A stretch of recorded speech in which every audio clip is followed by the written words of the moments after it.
Just enable.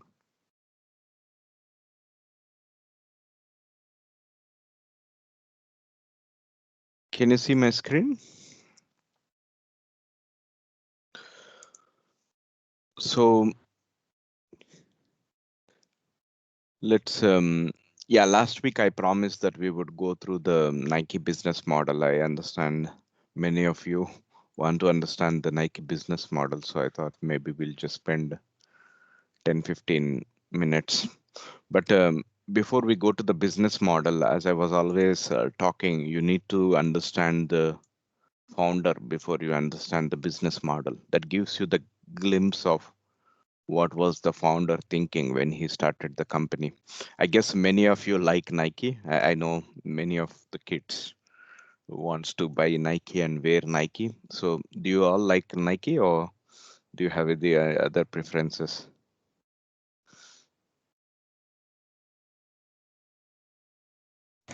Yeah, I use Nike a lot. Okay. So yeah, that's a great brand. And before we get into the Nike business model, we need to understand the guy who started the business, or the founder who started the Nike. So the guy who started the Nike is this guy called Philip Knight. So again, this connects back to the Stanford University. Some reason when you look at the great companies in US, in America, they always connect back to Stanford. If you remember, we talked about Google. That's also the founders were from Stanford, Larry Page and Sergey Brin. And similarly, Philip Knight also studied in Frankfurt, Stanford, and this was well before Google founders. This was in 1960s. And in Stanford, they have this very interesting program called entrepreneurship. So basically, Stanford was offering a course or a education program for people how to start business and how can they, start their own business. It's called entrepreneurship. I think they still have that course. It's become so famous, and many famous companies that we see around us, especially from US, they are coming from this mm, program because the founders were attending this course, and then they got the idea how to start this businesses. So Philip Knight was also one of the guy who attended the entrepreneurship course in 1960s in Stanford, and in his course he has the final presentation. I guess you also have presentations, right? After you finished a chapter or quarter, you have to give a presentation. Similarly, he had a presentation as part of his. Do you guys do presentations? I guess you all do presentations, right? After you finished your your course or your any topic. So, yep. Similarly, he was doing the presentation for the course entrepreneurship. The teacher or the professor, this is in college, right? The professor, he asked the students to come up with a business idea, and then they get a grade based on the business idea that they present in the class. So Philip Knight presented the idea of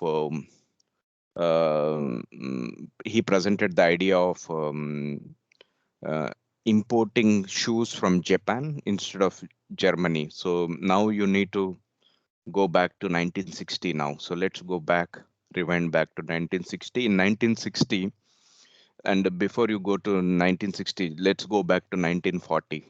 So during 1940, the whole world was in war, and Japan and Germany was uh, allies in the war, World War II, if you remember. And Japan and Germany, they build this manufacturing capability, or the skills you can call.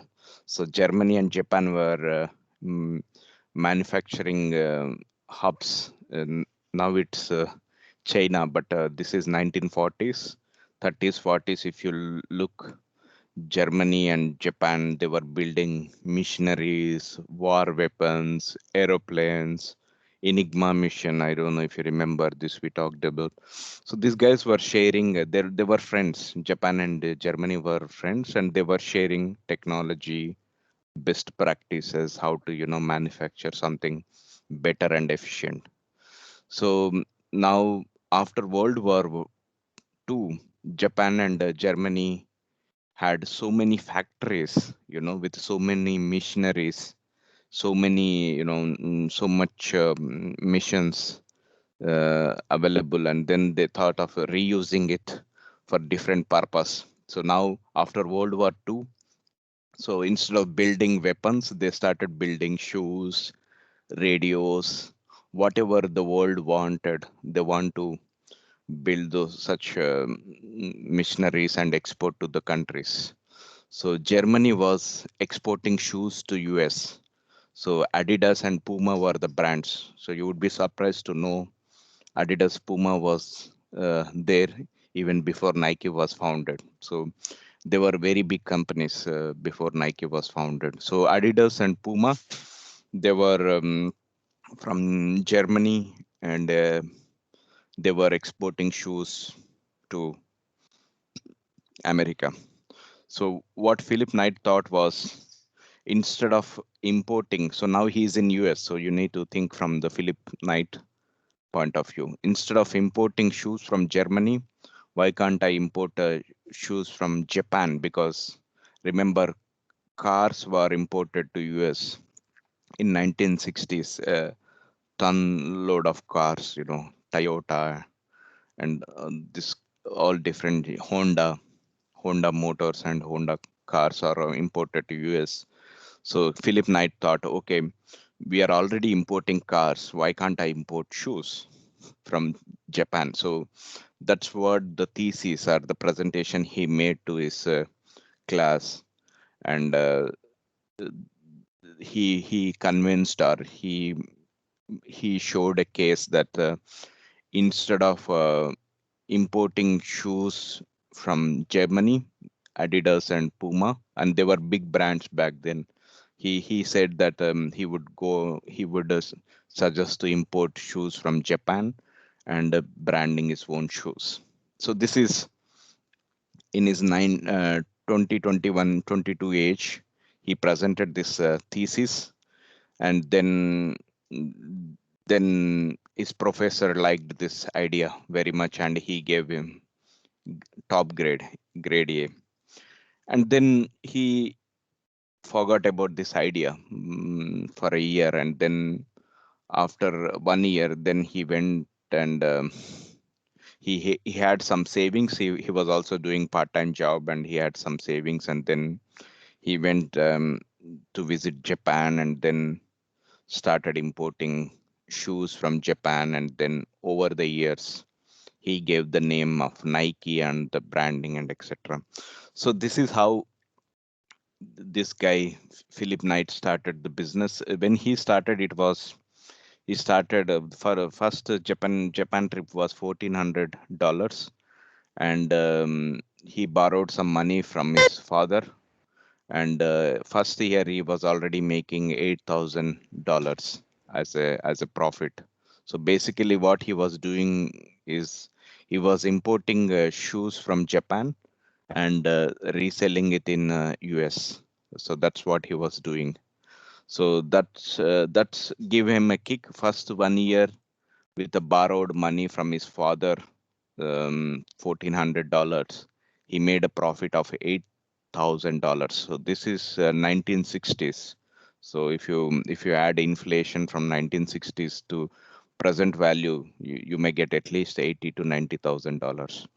So this is how Philip Knight has started, and then you can read about his story in this book, which I shared in the group. So it's called Shoe Dog, and this was written by the founder himself. So this is just to give you a glimpse of what happened before we see this big company now that we all like, how it has started, where it has started, who started it, why he started, what was his thinking before he started the company. So I would definitely recommend this book if you want to know and learn about the founder, Nike founder Philip Knight, and he shared detailed notes of what were the experiences, what were the struggles that he went through before it became so successful. So that's a bit uh, background of the founder. So every time when you want to understand any business model, you should always search, were there any books written by the founder? Many times there must be some books written or some interview the founder has give somewhere. So you could always find this and get a feel of what was the founder thinking before he started Nike.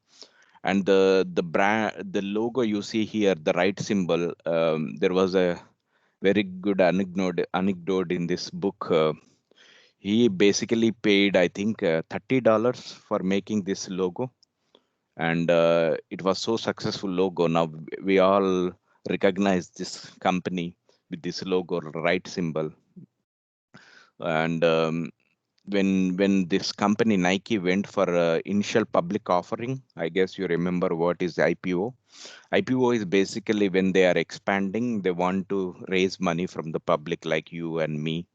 So when Nike went for IPO, I think this was in 1980s or 1970s when they went for IPO. So Nike founder Philip gave some shares to this graphic designer who made this logo. So Hari uncle, yeah. um, Aditi is waiting in the lobby. It's not letting her in. So can you add her to the meeting? Mm, I don't have any waiting. I mean, the meeting, the way I configured it is nobody need to wait. They can join directly. So I don't see Oh, anybody waiting in lobby. So well, Aditi is waiting in the lobby, but you can add her, right? mm, You can add her into the call, right? yeah, you can do it now. I will make you presenter and then you can do it. Yeah, okay.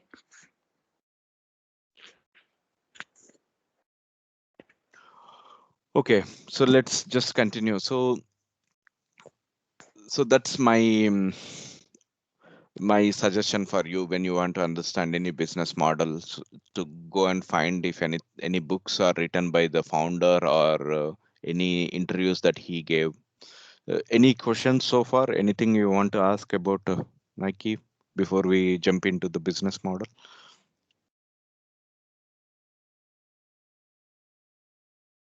Okay, so let's look at the business model. As you remember,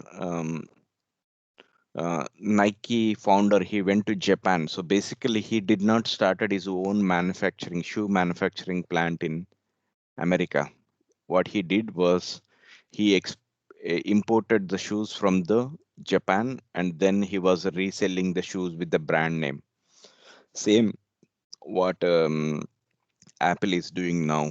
They don't manufacture phones. They have a partner in China who manufactures the phone for Apple, and then Apple designs the phones in California. Similarly, Apple was founded in 1980. This is before 1980, right? Nike was started in 1960s. So so Nike business model is purely based on the partners, as you see here, manufacturing partners. These are the people who manufactures the shoes for Nike, but the designing is done by Nike. So Nike tells them what to manufacture, how to manufacture. After the manufacture is done by their partners, they also do the quality check. So that's the reason you see here quality, innovation, and status. So this is the value proposition of Nike. Um, so as you see, key partners are playing a key role. in this Nike business model. And now, interestingly, now Japan became bit expensive for manufacturing shoes. So now Nike moved the manufacturing to Vietnam. Mm, So many of the shoes that we get from Nike now mostly manufactured in Vietnam. I think they are not doing it in China, because if they are doing it in China, there is a very high probability people are copying their models. So they are staying away. But I think some percentage of shoes also manufactured in China for the China's market. So Nike. So that's a key partners, and they also have sports and scientific research institute. So if you see, Nike is basically athletic shoes wear. So football player, volleyball player, basketball player, baseball players, all the players, tennis players.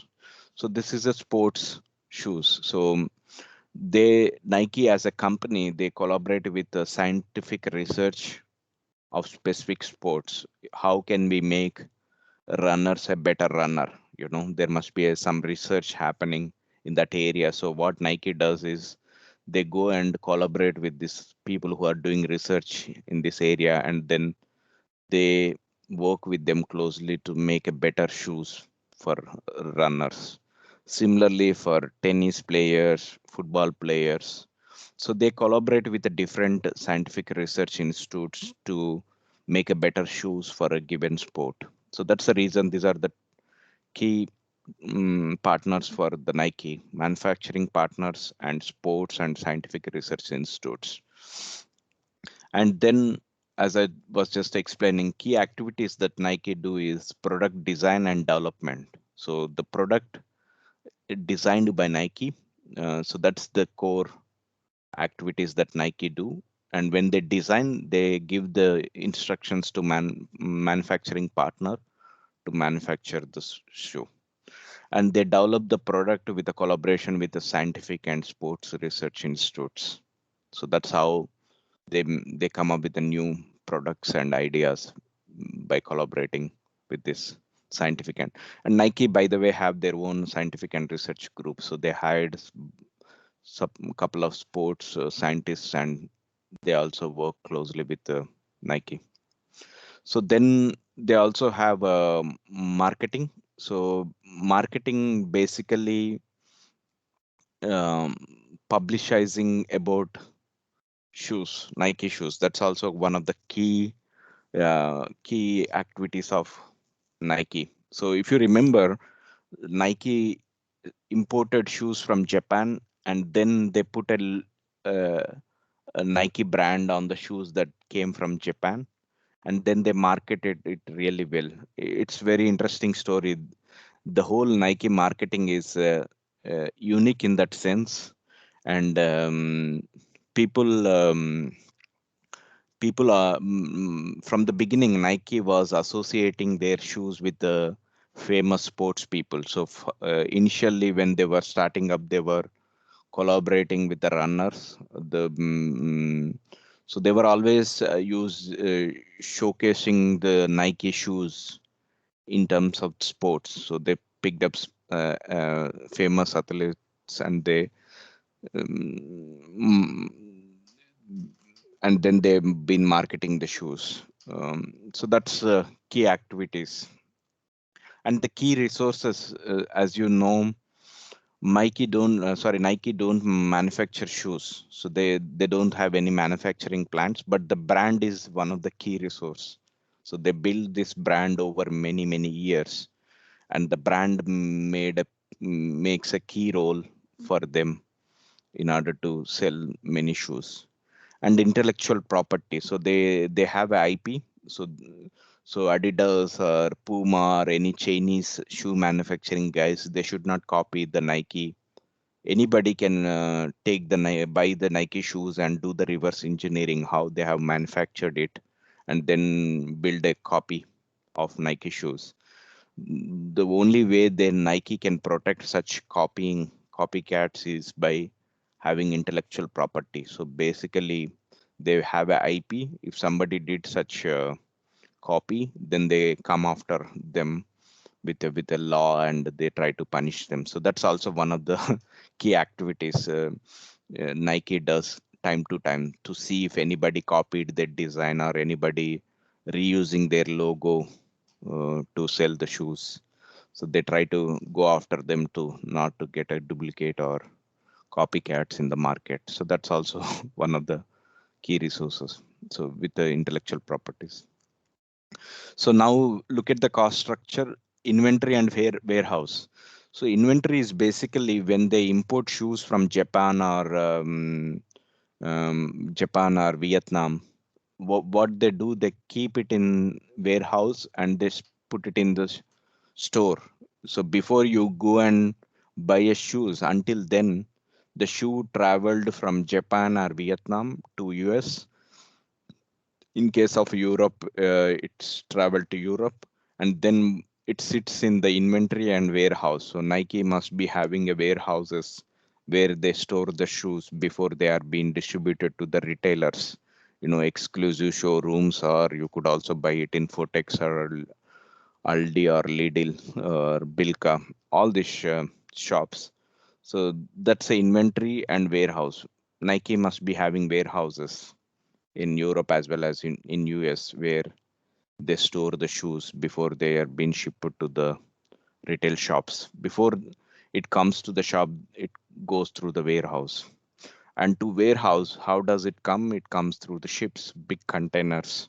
So when they design the shoe, they ask the partner to manufacture the shoe. So they don't manufacture 10, 20. They must be manufacturing at least 1,000, 100,000 million quantities of shoes, and they put those shoes into containers and they ship it to the warehouses in Europe and US and Asia, wherever they have a market, right? So that's the reason for the cost. They need to have inventory and warehouse, and then they have a marketing cost. So they have to pay for the athletes.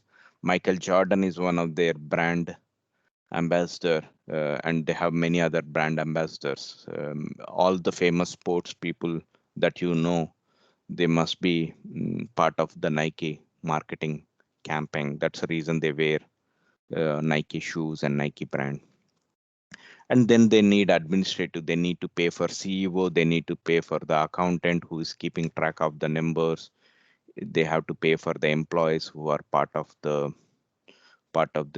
design, etc. So that's administrative costs. So these are the costs for Nike. And the revenues, how does the Nike make money? They make by selling the products. So when they sell shoes, that's how they make money. And the customer segments, as you know, worldwide mass market, anyone who wants to buy athletic or sports shoes, footwear, equipment, they have customer segments.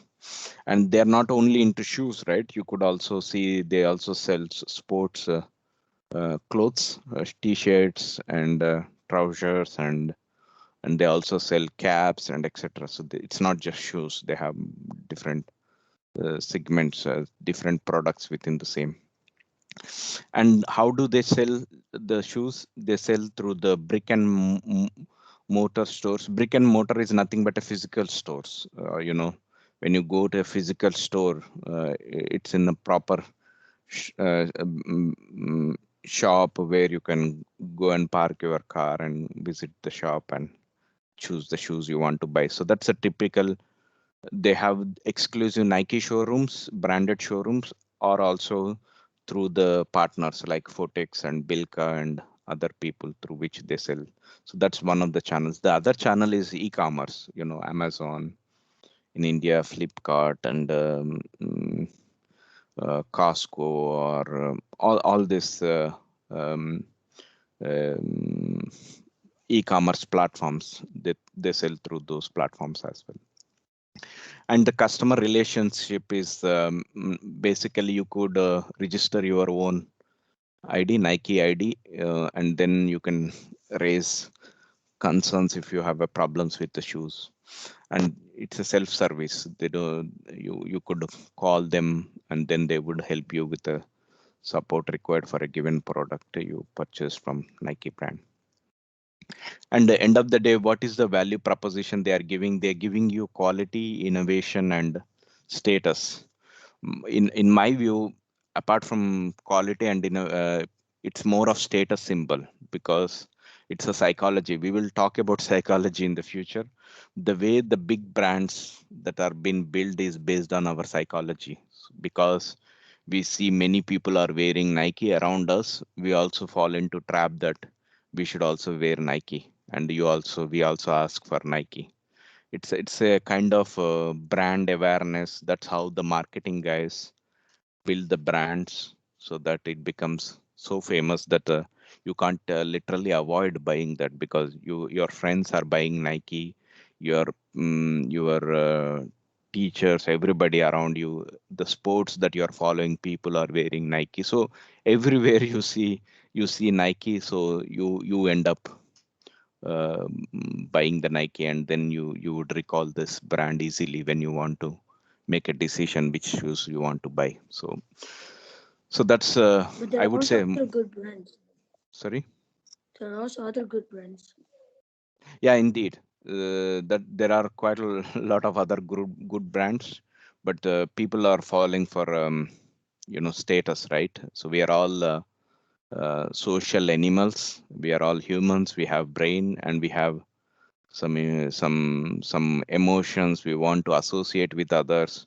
So it's also a status symbol. So that's what marketing guys are playing against in order to sell more products. Same with Apple phones, right? You have better phones than Apple, but why everybody wants to buy Apple?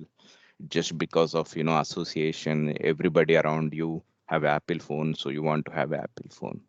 But it's a branding. So we will talk about such things when we talk about psychology, human psychology in the future. Why we fall into these traps, what our brain, why our brain has this shortfalls or biases, why we fall into these traps. I will explain them in the future. But does this give you a good feel of what is Nike and how it started? Any questions, anything anybody wants to ask?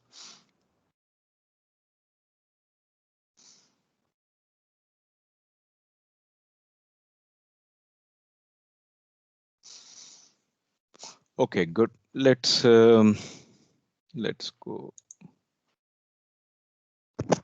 So I just want, as we started learning about accounting, let's do a fun exercise for Nike, right? So because we just learned the business model of Nike, so let's look at the numbers, because as I was telling you last session, numbers tell me story. I don't just look at the numbers as a number. I want to understand the story behind each number. So as you understood the Nike business model, let's look at the numbers of Nike, how they are doing. Okay. So this is just to get a glimpse of what Nike doing, right? So if you remember, I was telling company have a progress report every quarter and every year. They have three kinds of reports.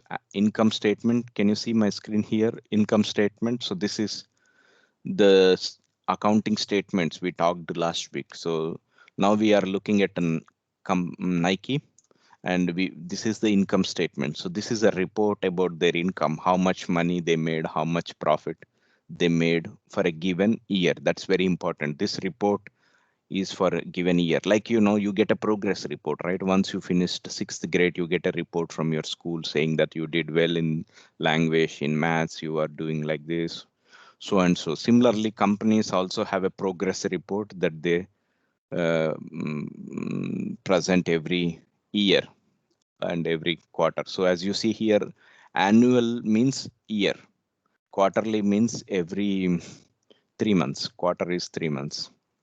Semi-annual means every 6 months. So do you see the difference? When I click this, I'm getting different numbers. This is every quarter, as you see: February, May, August, November, again February, May, August. Do you follow my cursor? I think you should follow my cursor. That gives you where I am, what I am talking.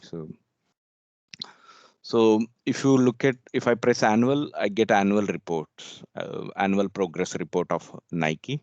and I have an income statement. If you remember, we talked about three statements. One is the income statement, another one is the balance sheet. This is the balance sheet, and the third one is the cash flow statements.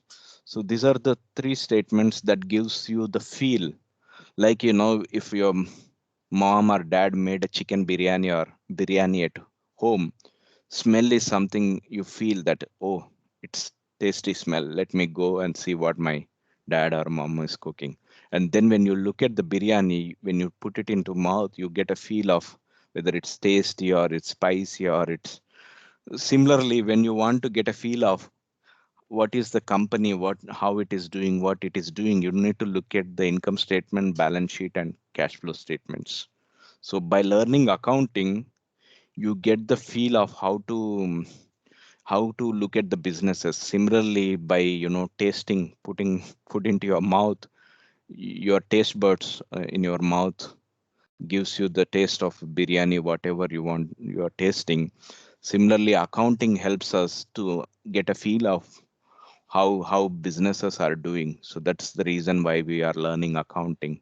So when you look at income statement, balance sheets, and cash flows, you get the similar taste and feel of how businesses is doing from the accounting perspective. And the ratios are, we will talk about ratios. Ratios are basically simplistic form of the numbers. So ratios are giving you what numbers, it's summarizing what numbers are saying in income statement, balance sheets, and cash flows. Okay, so let's look at income statement just to get a feel of Nike. So now we looked at the company, we like the founder, we know it's a very good brand, we know many people are using Nike. But does it really a good business? That's a question we should ask. Does it a real a good business?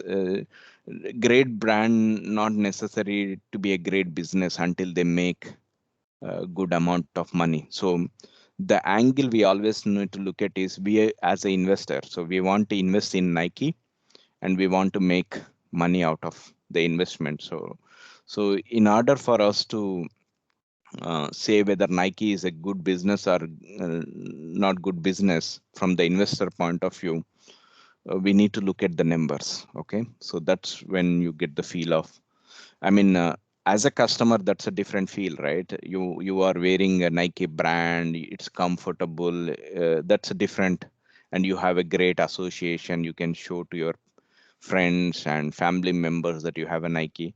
That's a different way of looking at it. So if you go to business model, you are looking at from the customer point of view. But if you remember these four coordinates, business, investor, self-employed, and employee, you need to look at from the investor angle. So you need to wear the lens called investor and look at the businesses to see whether those businesses are good or bad. One way to look at it is look it through the accounting lenses. So look at the numbers and see whether it's a good business or bad business.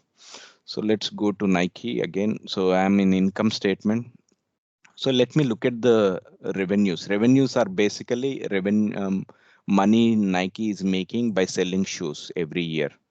So if you see here, from 2016, 17, 18, so this is yearly. I selected yearly, so this is yearly. So 1, 2, 3, 4. Maybe I can make it a bit bigger. So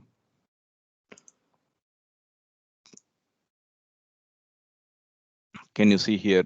This is 2016, 17, 18, 19, and 20. LTM is until the last time they reported. So from the last May, they reported the numbers. From last May till now, they haven't reported the numbers. They are still not done the reporting. So if you see the revenues, so this is millions. So 32,000, 32,370. So this is kind of um,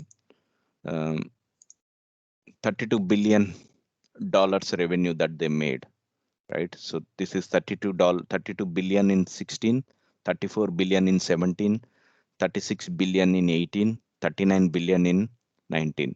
Any business that is growing revenue, is it a good sign or a bad sign? Good. Good. The reason being, why do you think it's a good?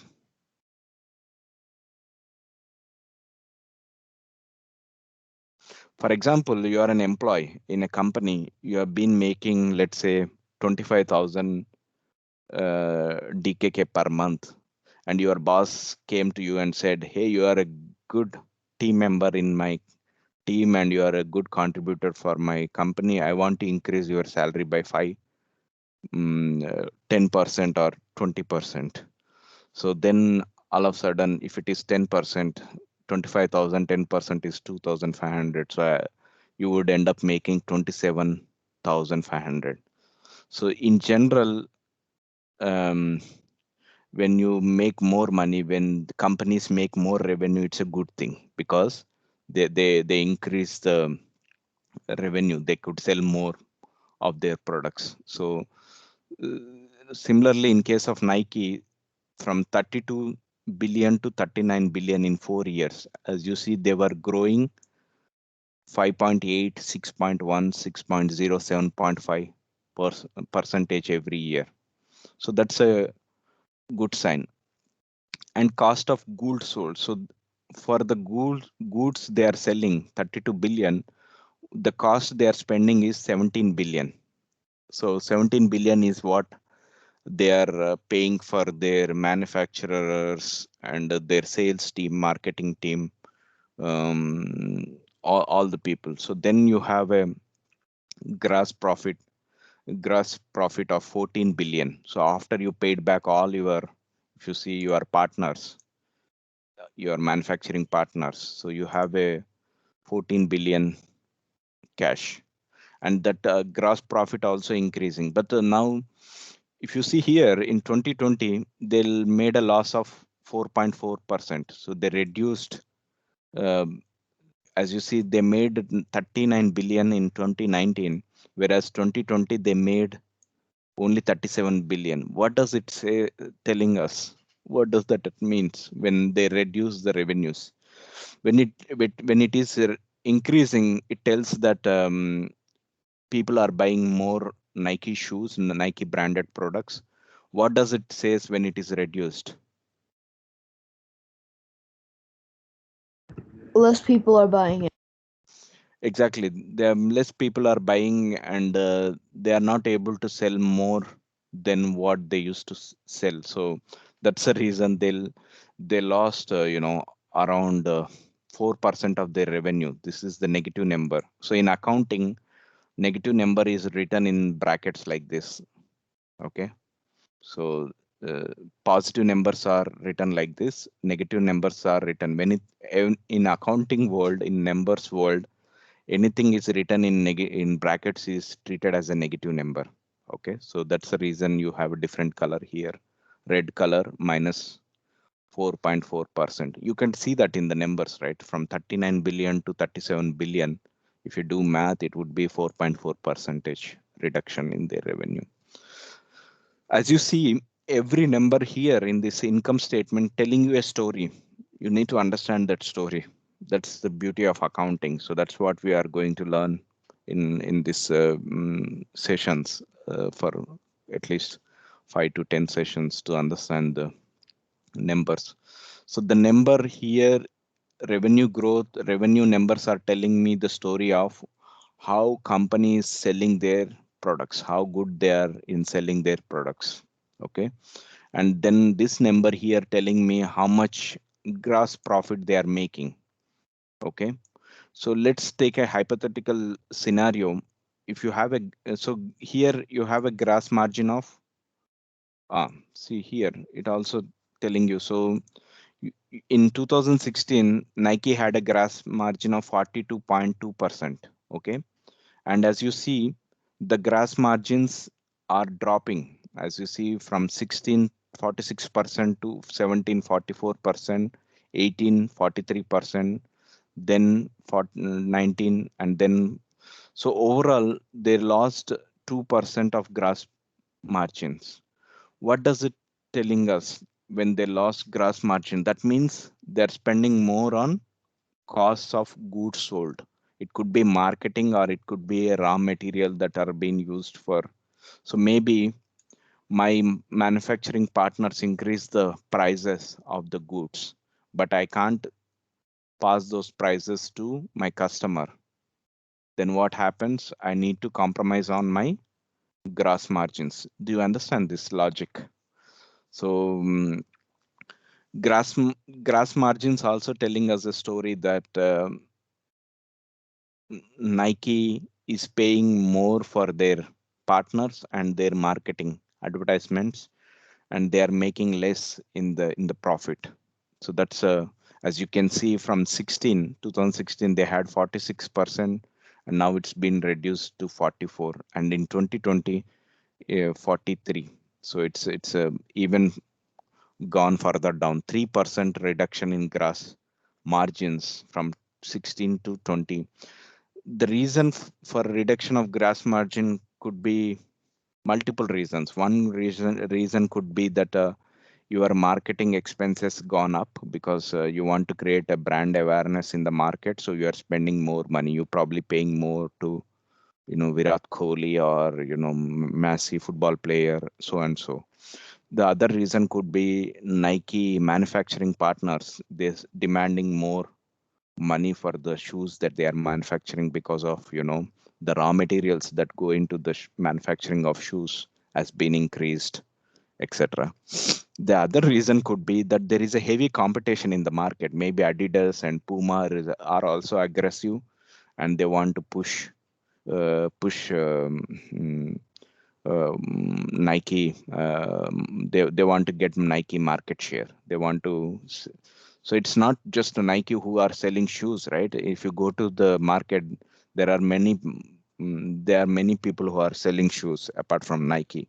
There are Adidas, there is Puma, and there is Reebok, and so on. So these guys are our competitors for Nike, and they are also trying to eat up the market from Nike. So that could be the reason. It could be competitor Adidas and Puma. They are getting more market share. So then what does Nike do in order to protect their market share? They reduce the prices so that people can go and buy Nike shoes. So how can Nike reduce the prices? By reducing the gross profit margin they are making. So what I would do is, as a Nike owner, I would tell, okay, let me compromise 2% margins because I don't want my competitors to win the market. Do you follow this logic when I am saying? Is there anything that you want to ask?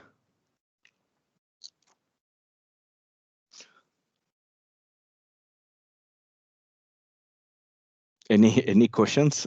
I know it's just I just want to go through the Nike because I saw that Nike business model you went through. So let me just quickly show you some more things. So these are all the different things, all the different um, different numbers telling the story. You need to be able to understand. I know at first glance you feel, hey, Hari uncle, these are many numbers. It's so complex. Why should we learn? But it's like tasting so many foods, right? In your overall lifetime you must have tasted many foods before you get a feel and taste of, okay, I like this food much better than other food because so and so reason. Similarly, if you want to become a investor and if you want to get a feel of the businesses, you need to understand the numbers. There is no other way. So that's the reason you need to start early. You should start learning these things and get a feel of it. Over the years you will get comfortable about the numbers.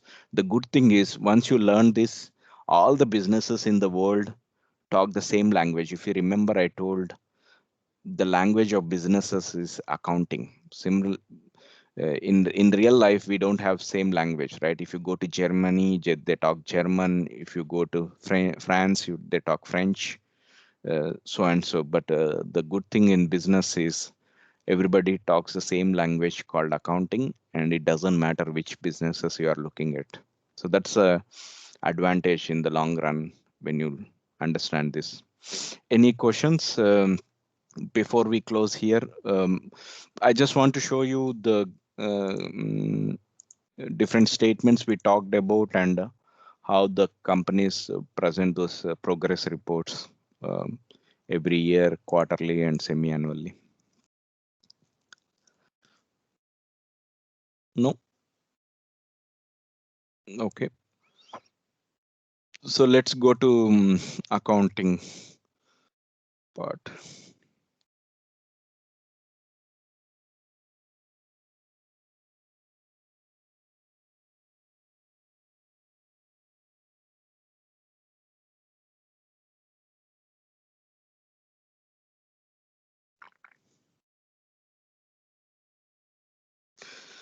So can you see my screen?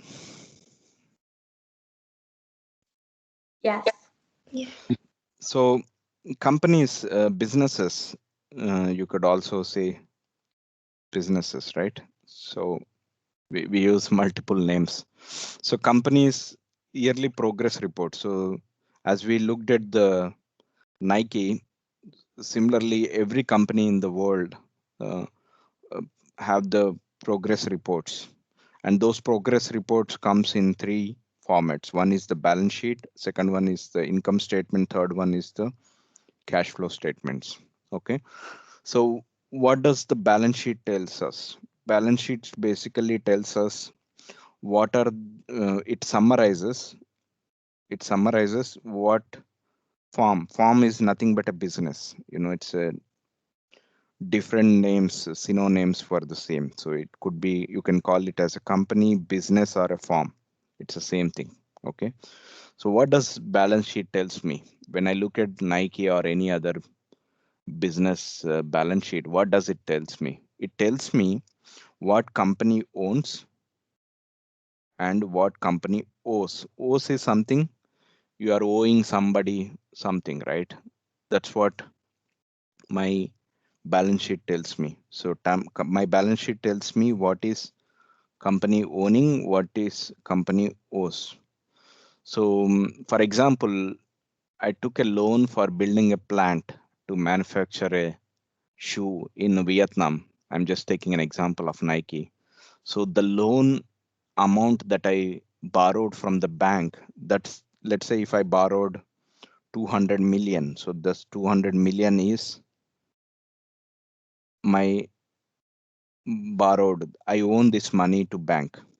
Okay, but at same time, with this 200 million, what did I do? I went and built a manufacturing plant by using this 200 million. So this 200 million is also, I owns this 200 million. So, or anything that I own that also been reported as my ownership. So the balance sheet basically tells me what I am owning, what I am borrowing, or what I owe to the others. Okay, and again, this is for a year. Every year balance sheet can change, right? For example, for a given year, I paid off 10 million debt that I had, that I borrowed for, you know, building this shoe manufacturing plant in Vietnam. So that 10 million I pay in a year one. So next year, when you look at the balance sheet, so what they do is 200 minus 10 million. So they show that they owe only 190 million. So that's how balance sheet changes over the years, and we see only yearly balance sheet. Any questions on this? Similarly, we have income statement. Income statement basically tells me how much company, which reports how much farm. Again, farm is nothing but business or a company. How much company earned in this period. So that's how much money the company made. That's what the income statement tells me. So if you want to look at the assets that are owned by company, which statement would you look at it? By the way, do you guys remember what is asset and liability from the previous sessions? Similarly for An asset individuals. is a thing that comes into your pocket, puts money into your pocket, and a liability takes money out of your pocket. Yeah. Similarly, companies have same thing, assets and liabilities, and that is been recorded in balance sheet. So if you want to look at the company's assets, you need to look at the balance sheet. And if you want to look at a company's earning, if you want to look at an individual or a family earnings, you look at the income statement, right? How much salary individual making in a family, and then how much expenses they have, how much net income they have after they paid off all the expenses.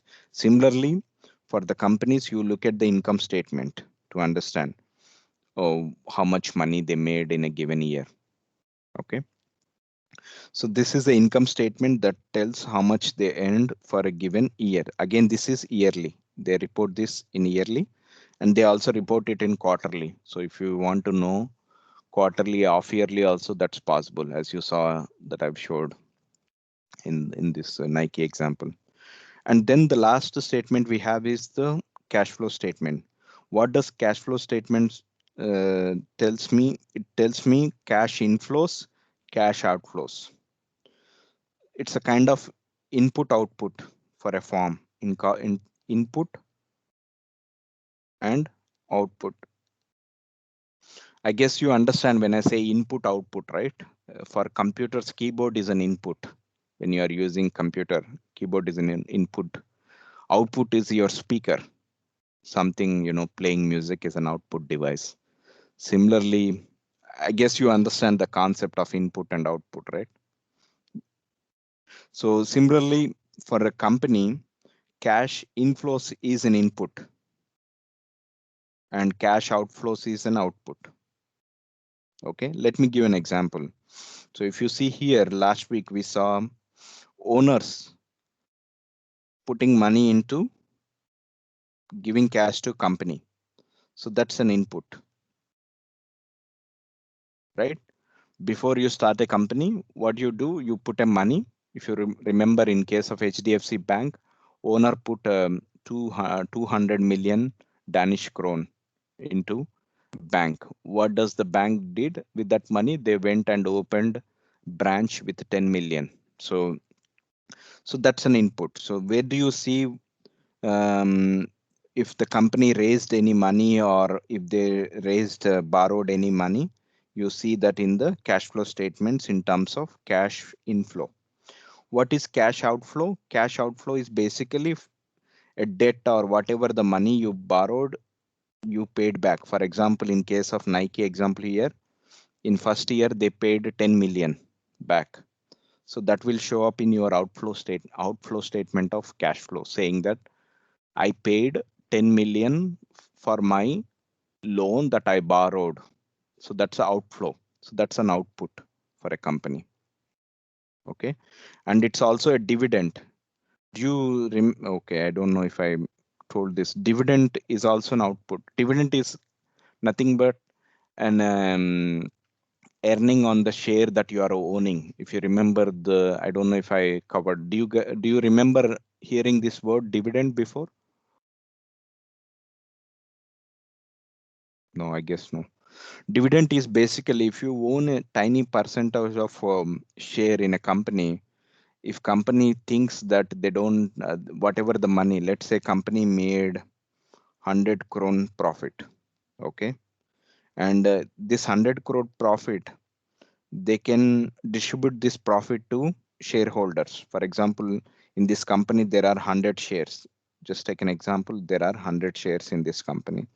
So if the company decides to give that profit 100 crore DKK to all the people who are 100 shareholders, each one gets 1 DKK as a dividend. It's called dividend.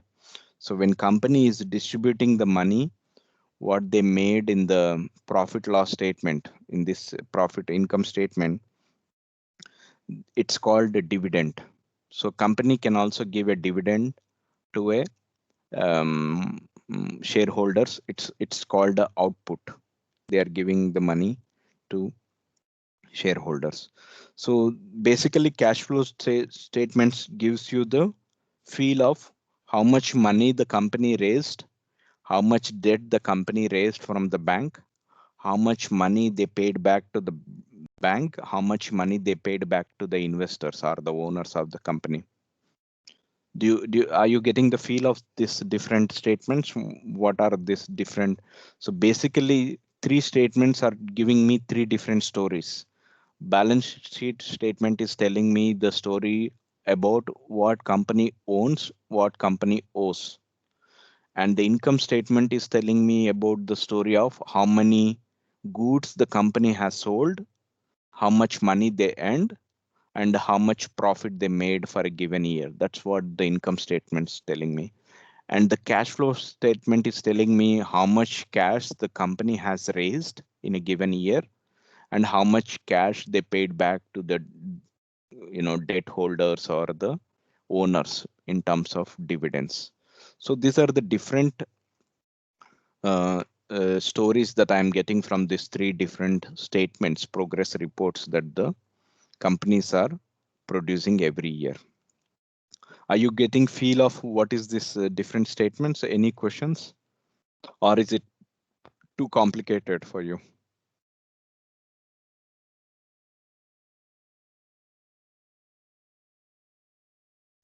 Okay, so I guess understanding concepts in pictures is the best way to understand things. That's the reason I try to get a picture of this, so you get a feel of what we are talking here.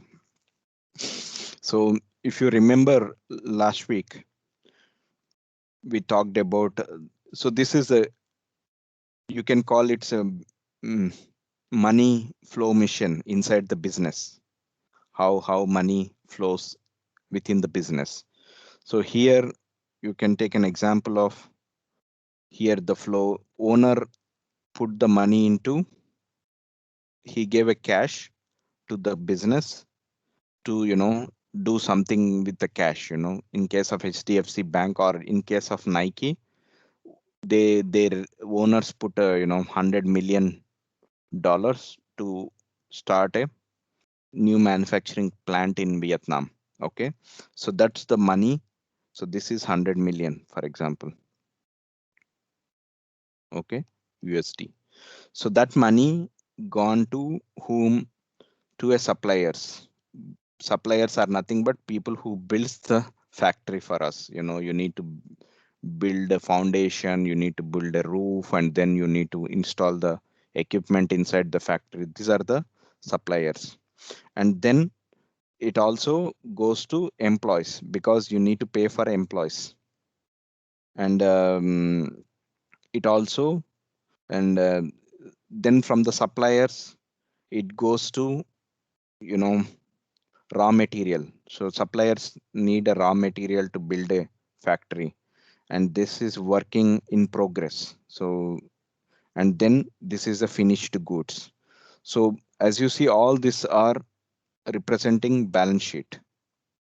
So anything that you see, cash, inventory, and equipment, when you have a factory, you have a equipment on the floor, that is described in the balance sheet. Okay, so that's how the money flows. We will talk about all the individual connections in this drawing in the future sessions, but I'm just concluding this session to you get a feel of how this looks in the big picture. So this is the balance sheet. And if you see, customers are here, the people who are buying products from us, and they pay cash. Okay, and then this is the income statement. This income statement's telling me how much money, how much sales I made. That's a revenue. So if you saw the Nike case, they had 39 billion revenue sales. And then how much cost of goods, selling and administration expenses, and the net profit. So they also need to pay tax to the government. So this is government tax. And this is the net profit. So where do you get this all numbers? You get them from the income statement. As you see here, this is the income statement. So this is how the different statements tells you different cash flows within the businesses. Any questions?